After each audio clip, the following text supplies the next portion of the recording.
Итак, друзья, мы продолжаем. А, Блок номер 2. Основы. И теперь тема ошибки, препятствия, последствия. Я бы сюда еще добавил, наверное, интересные, забавные иллюзии, которые бывают у участников в процессе похудения. Итак, что регулярно подводит участников физикла, худеющих в целом? Это очень субъективная и объективно хреновая оценка бытовой активности. А, Типичные примеры, да? Когда нам кажется, что мы тратим много, когда мы занимаемся некой умственной активностью. Да, утомляет, да, расходуется больше. И согласно подсчетам, это примерно плюс 12 калорий в час. Ну и казалось бы, да, нет, это все равно немного. Даже если мы 10 часов над чем-то очень активно думали, бились, решали какие-то задачи, все равно это всего лишь плюс 120 калорий к расходам. Не сильно-то и много. И в то же время наша интеллектуальная деятельность очень редко сочетается с физической активностью.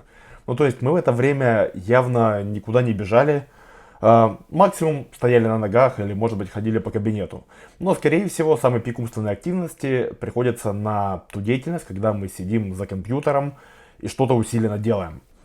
И я хочу обратить ваше внимание, абсолютно нормально, да, что пока мы занимаемся умственной деятельностью, которая тратит чуть-чуть больше энергии, физически мы находимся в состоянии тотального покоя, очень малого расхода и прям-таки абсолютной пассивности. По итогу получается, что да, устал, да, как будто активности было очень много, по факту нет. Второй хрестоматийный пример. Типичный офисный клерк, да, ну не клерк, сотрудник офиса, безлимитный рабочий день, особенно если авралы, проекты, завалы, руководящая должность. Опять же, в конце дня есть очень сильное ощущение усталости. По факту, очень уж затраты были небольшими. Это очень частая фишка, которая касается людей, которые говорят, у меня не хватает сил на тренировки.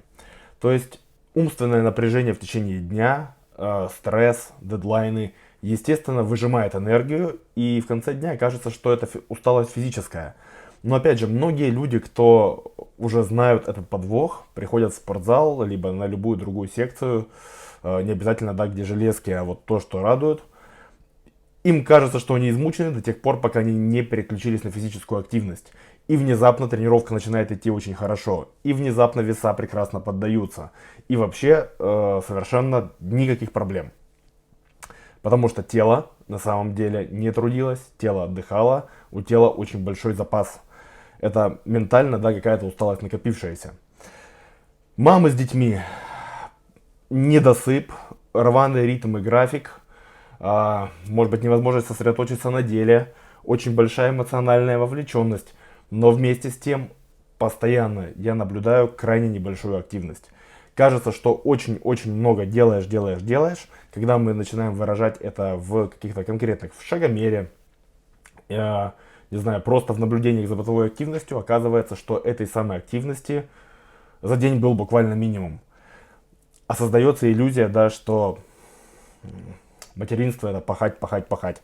Естественно, не уменьшаем важность этого явления, просто говоря о степени физических затрат, именно физически они не так велики. Ну и как я уже коротко касался, очень большие иллюзии у людей по поводу затрат на тренинг. Особенно если человек не тренированный, если любая активность вытягивает буквально все силы, очень трудно, да, ну вообще, когда ты новичок, когда ты раскоординирован, когда тебе приходится обучаться новому навыку, а даже просто там жать штангу, как-то делать какую-то хореографию с гантелями, тем более какие-нибудь танцы, что-нибудь сложно координационное, естественно, это выжимает силы, но может быть не столько физические. Когда ты новичок, ты фактически не можешь произвести большое количество энергии, и с этим как-то приходится мириться. Поэтому затраты новичка на тренировку, они буквально ничтожны. Это 200-300 калорий. Буквально, не знаю, в 100 грамм сникерса, по-моему, калорий 500. Вот как раз маленький сникерс, это максимум из того, что вы можете сделать за тренировку. И это я не говорю про какие-нибудь очень спокойные виды, типа той же самой йоги. Да, вы находитесь в статике, да, с вас льет пот ручьями, но вы тратите на самом деле совершенно небольшое количество энергии. То же самое касается зала. У вас пока небольшие веса, вы очень быстро устаете, вы не можете выжать много. Даже опытные зачастую тратят всего лишь 300-500 калорий на тренинг. Другое дело, когда это происходит уже часто, к примеру, когда это стало ежедневной рутиной, да, может быть не самые большие траты, но это стабильно, плюс 300-500 калорий в день, которые за счет того, что они еще являются активностью, иногда придавливают аппетит.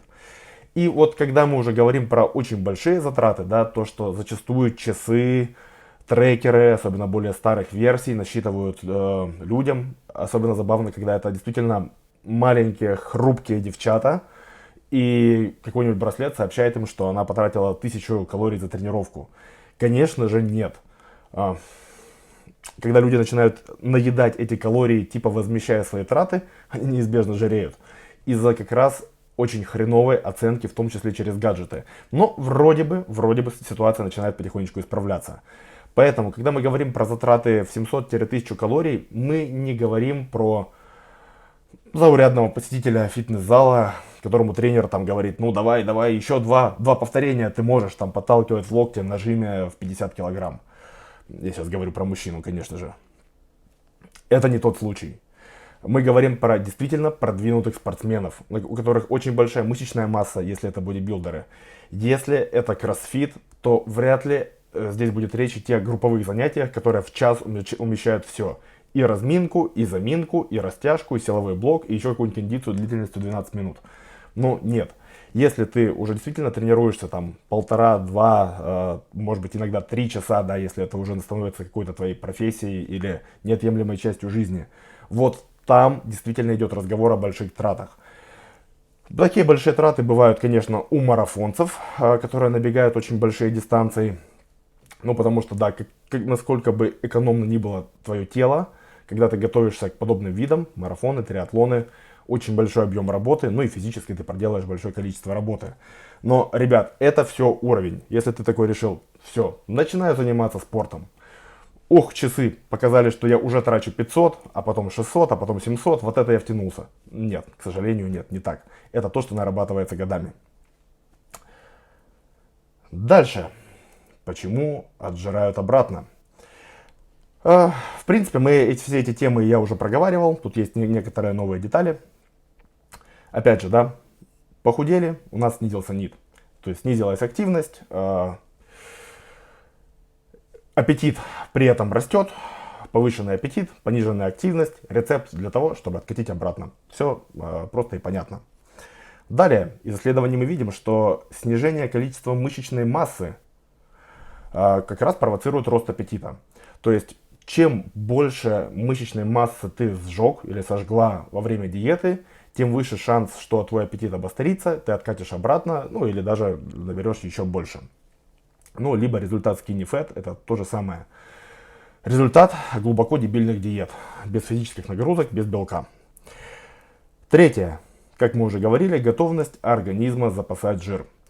Как раз те самые адипоциты, которые, ну, короче говоря, когда ты обжираешься из дефицита, когда у тебя происходит срыв, ты очень активно набираешь обратно именно жир. Конечно же, там набирается и некое количество мышечной массы, ну, просто потому что она тоже в каком-то количестве прирастает. Но не в том, в котором хотелось бы, да. И здесь мы, конечно, говорим про все органы и ткани, не только про мышечную ткань. Иначе для того, чтобы стать мистером Олимпия, нужно было бы всего лишь отъесться до невероятных размеров, а потом как-нибудь технично высохнуть, максимально сохранив мышечную массу. Такого не происходит, люди набирают мышцы годами, поэтому оговорка такая, она важна, но по факту нет. Когда мы срываемся, в основном это тотальный жиронабор и отек. Про то, что потенциально может происходить гиперплазия адипоцитов, появление новых, которые тоже стремятся прийти к тому же самому размеру, который привычен для них в вашем теле. Как я уже говорил, такие исследования есть. Я это напоминаю там на следующем слайде. Сейчас я еще брошу на него взгляд. Просто имейте это в виду. неспособность приращивать мышцы с той же скоростью. Это другая версия, альтернативная или дополняющая гиперплазию, то есть появление новых адипоцитов.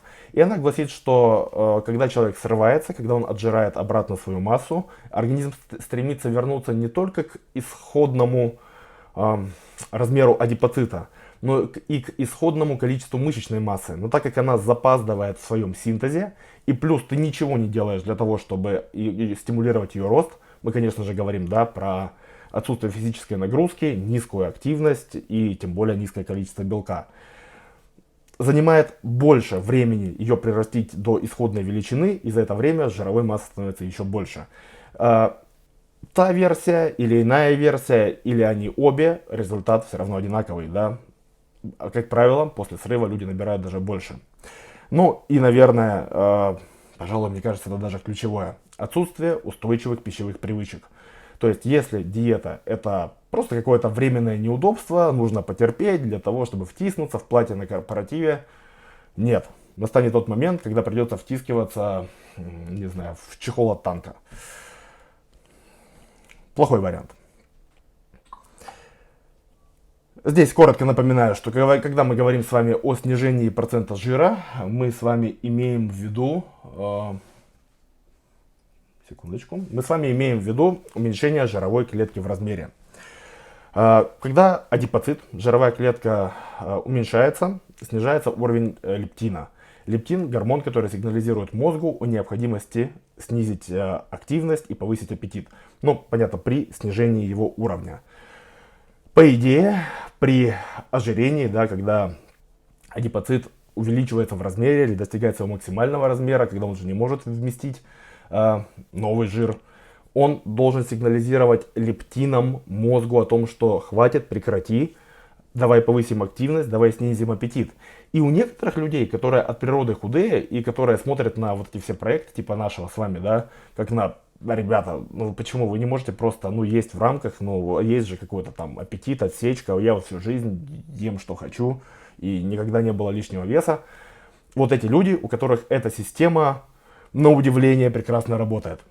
Потому что вообще-то работает она у людей не очень. Ну, как вы сами заметили.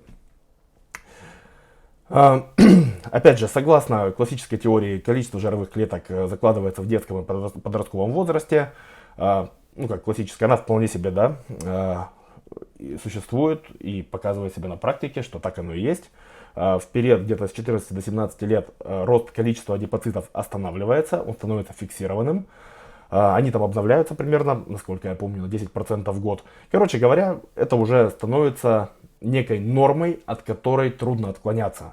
Именно поэтому, да, трудно осознавать, что похудев, если ты в не очень хорошей форме, если ты прижился в ожирении, особенно если это тянется с юности, это становится проблемой, потому что количество адипоцитов может быть повышено, размер какой есть, такой есть, и вот это как бы тело считает своей, не знаю, золотой серединой, золотым сечением, идеальной точкой, и мы пытаемся его утянуть с этого положения в ситуацию, когда оно голодает.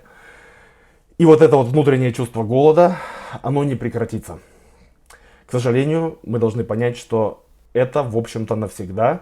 И я бы не хотел, знаете, как-то очернять весь этот процесс или говорить, что он бесполезный. Нет. У нас есть огромное количество людей в абсолютных значениях, да, в относительных их немного, в абсолютных значениях все равно это тысячи и тысячи людей, которые похудели на огромное количество килограмм и сумели удержать эту форму. Но как они это сделали? Похудеть очень многим удается, удержать очень немногим. И снова здесь я вас возвращаю к устойчивым пищевым привычкам. И не только пищевым привычкам, а ежедневным привычкам. Активность, тренинг, состав еды, может быть даже ограничение вкусовых качеств. Типа, да, я люблю есть вкусно, но это происходит не каждый день, не каждый прием пищи. В остальное время у меня достаточно умеренные вкусовые качества у рациона. Это выбор более насыщающей пищи, пищи с меньшей энергетической емкостью и, конечно же, активность. Активность, она глушит аппетит. Но, тем не менее, да, мы с вами еще будем об этом говорить очень и очень много. Далее, говоря о работе с людьми с ожирением. Очень классное, известное исследование 92 года. Группа людей, которые не худели на 1200 калорий.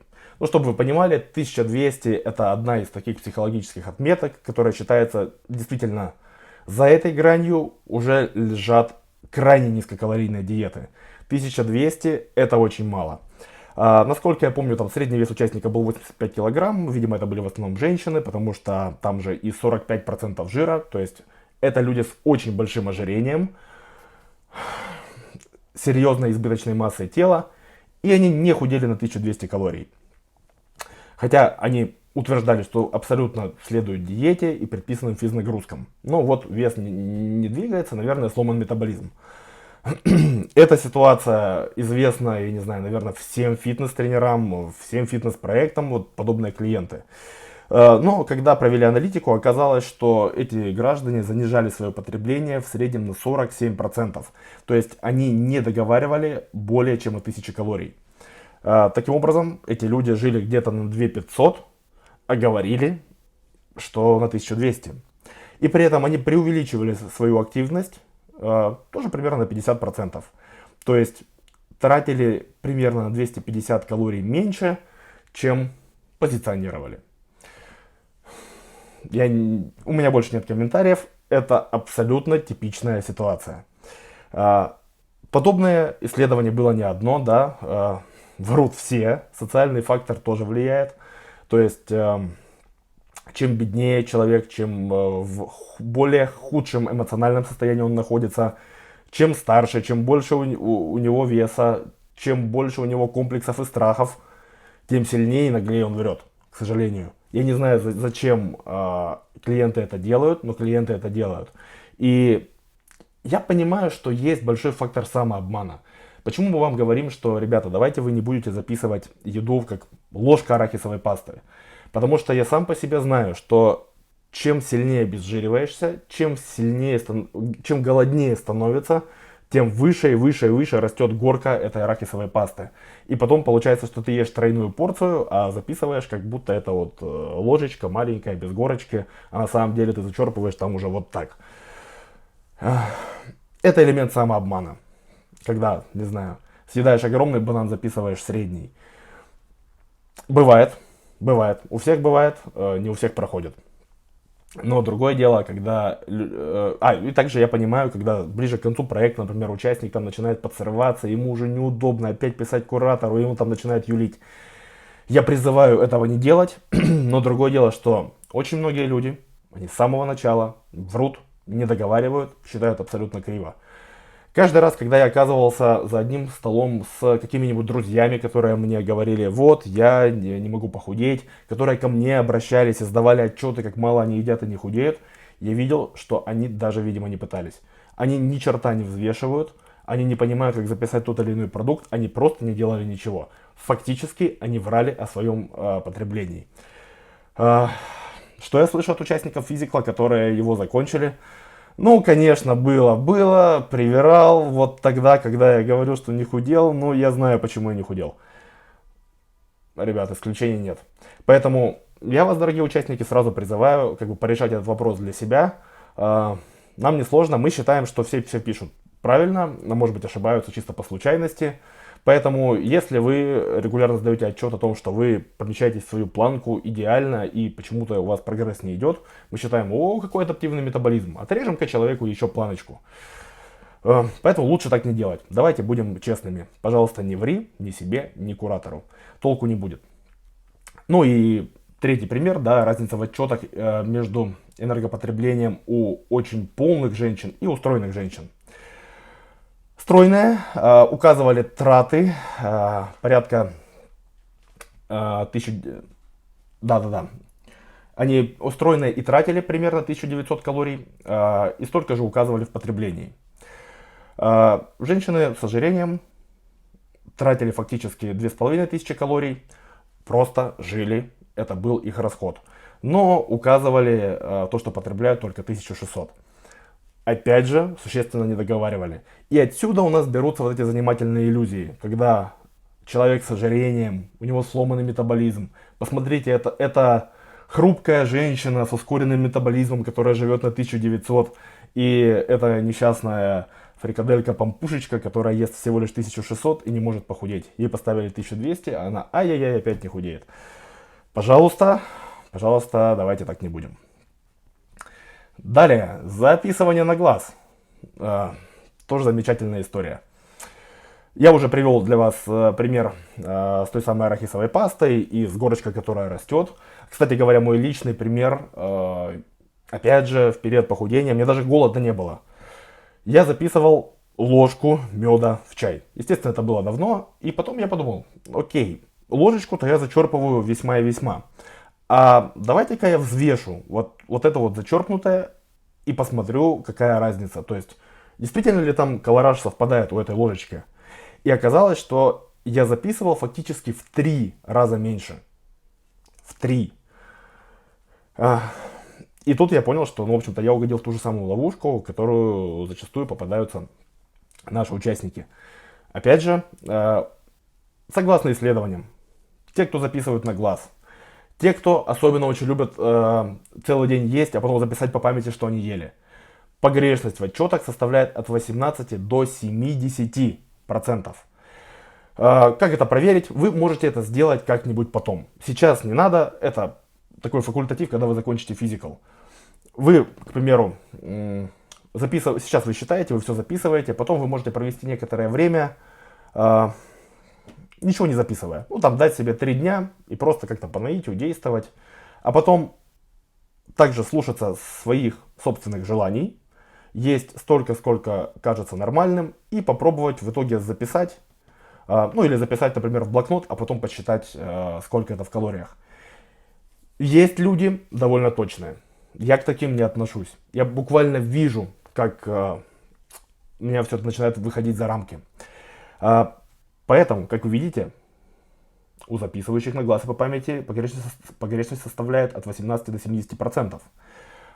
Предположим, мы сейчас посчитали ваш уровень поддержки, вы попадаете, ну, в наших нормативах в среднюю категорию жира, человек не толстый, не худой.